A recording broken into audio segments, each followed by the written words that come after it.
છોરું કછોરું થાય પણ માવતર કદી કમાવતર ન થાય. આ કહેવત એ સૌરાષ્ટ્રભરની અંદર અને આપણે એ કહેવત એ વારંવાર સાંભળતા આવીએ છીએ. માં તે માં બીજા બધા વનવગડાના બા. આ કહેવતો આપણે જ્યારે ધોરણ 1, 2, 3 ની અંદર આપણે અભ્યાસ કરતા હતા ત્યારે કહેવતો આપણે સાંભળતા હતા. ક્યારે કહેવતનો સાચો અર્થ સમજવાનો જ્યારે પ્રયત્ન કરવાનો આવ્યો ત્યારે એ ઉંમર થઈ કે જ્યારે આપણા લગ્ન થયા હોય. જ્યારે કહેવતનો સાચો અર્થ આપણને ખબર પડે કે માવતર કદી કમાવતર ન થાય.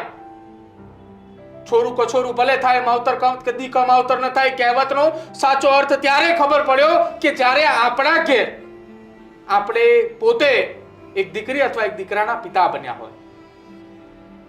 સુરતની અંદર એક એવો કિસ્સો સામે આવ્યો છે કે જ્યારે હવે સર્વ સમાજે એક સાથે જાગવાની જરૂર છે.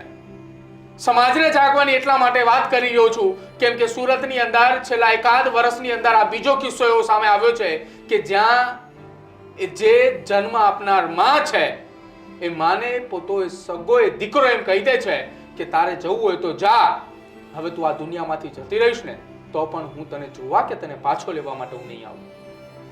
આ કેવી એ માની કરુણતા કે જે દીકરાને જન્મ આપ્યો એ દીકરો એ તેને આ શબ્દ કહીને જશે.